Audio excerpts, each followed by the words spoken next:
દોસ્તી માટે લોકો જાન આપી દેતા હોવાની વાતો તો તમે સાંભળી હશે, પરંતુ શું કોઈ મિત્રના મોતનો આઘાત એટલો મોટો હોઈ શકે કે બીજો મિત્ર પણ માત્ર 24 કલાકમાં જ જીવન ટૂંકાવી દે? વડોદરાના મકરપુરામાં બનેલી આ ઘટના માત્ર આત્મહત્યાની નથી, પરંતુ એ દોસ્તીની એવી કરુણ કહાની છે જેને સાંભળીને કોઈ પણની આંખો ભીની થઈ જાય. એક મિત્ર ટ્રેન નીચે પડતું મૂકીને જીવન ટૂંકાવે અને બીજા જ દિવસે તેનો જીગરજાન દોસ્ત પણ તેના ગમમાં જીવન ટૂંકાવી લે. આખરે એવું શું બન્યું કે બે યુવાનો એક પછી એક મોતનો રસ્તો પસંદ કર્યો? આવો વિગતે વાત કરીએ આ હૃદયદ્રાવક ઘટનાની આ અહેવાલમાં. નમસ્કાર, હું ચિરાગ વર્ષાબેન, આપ જોઈ રહ્યા છો સ્વમાન.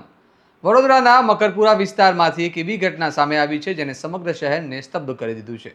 અહીં બે પાક્કા મિત્રોના માત્ર 24 કલાકના અંતરે થયેલા મોતે ભારે ચકચાર મચાવી છે. જેમાં મળતી માહિતી મુજબ મકરપુરા રેલવે સ્ટેશન નજીક 23 વર્ષીય રવિન્દ્રકુમાર રાજકુમાર પ્રસાદ નામના યુવકે ટ્રેન નીચે પડતું મૂકીને આત્મહત્યા કરી હતી. મૂળ બિહારના વતની અને હાલ મકરપુરાની ઝૂંપડપટ્ટીમાં રહેતા રવિન્દ્રકુમારના મોત પાછળ બિહારમાં 5 દિવસ પહેલાં તેના મિત્રનું મોતનું કારણભૂત હોવાનું પ્રાથમિક તપાસમાં સામે આવ્યું છે.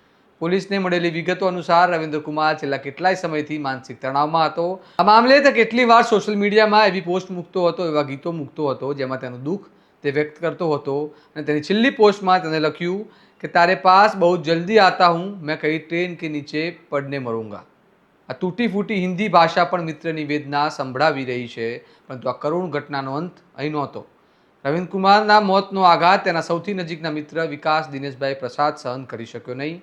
બંને મિત્રો મકરપુરા જીઆઈડીસી વિસ્તારમાં સાથે નોકરી કરતા હતા અને એકબીજાના સુખ દુઃખના સાથીદાર ગણાતા હતા. મિત્રના મોતના સમાચાર મળ્યા બાદ વિકાસ ભારે ગમગીન રહેતો હતો અને પરિવારજનો અને ઓળખીતાઓનું કહેવું છે કે તે સતત રવિન્દ્રકુમારની વાતો કરતો હતો અને અંદરથી તૂટી ગયો હતો. અને પછી શુક્રવારે સવારે વિકાસે પોતાના ઘરે ગળે ફાંસો ખાઈને જીવન ટૂંકાવી લીધું.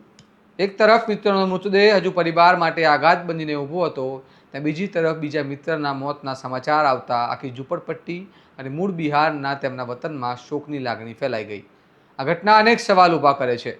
શું આજના યુવાનો ભાવનાત્મક રીતે એટલા એકલા પડી રહ્યા છે કે મિત્રના મોતનો આઘાત પણ સહન કરી શકતા નથી? શું સમાજ, પરિવાર અને મિત્ર વર્તુળે સમયસર તેમની પીડા સમજવાનો પ્રયાસ કર્યો હતો? અને સૌથી મોટો સવાલ, શું કોઈએ વિકાસની માનસિક સ્થિતિને ગંભીરતાથી લીધી હોત તો આજે તેનો જીવ બચી શક્યો હોત? પોલીસ હાલ બંને ઘટનાઓની વધુ તપાસ કરી રહી છે, પરંતુ મકરપુરાની આ ઘટના એક કડવી હકીકત સામે લાવે છે. ક્યારેક માણસને મોત સુધી પહોંચાડતું કોઈ હથિયાર નથી હોતું, પરંતુ એકલતા, નિરાશા અને પોતાના માણસને ગુમાવવાનો આઘાત પણ એટલો જ ઘાતક સાબિત થઈ શકે છે. આ મામલે તમારું શું કહેવું છે? યુવાનોમાં વધતી માનસિક તકલીફો અને ભાવનાત્મક તણાવ અંગે સમાજ વધુ ગંભીર બનવાની જરૂર છે કે નહીં? અમને કમેન્ટમાં જરૂર જણાવો અને આવા જ વિશ્લેષણાત્મક અહેવાલો માટે તમારા સ્વમાનને લાઇક, શેર અને સબસ્ક્રાઇબ કરવાનું ભૂલતા નહીં. નમસ્કાર.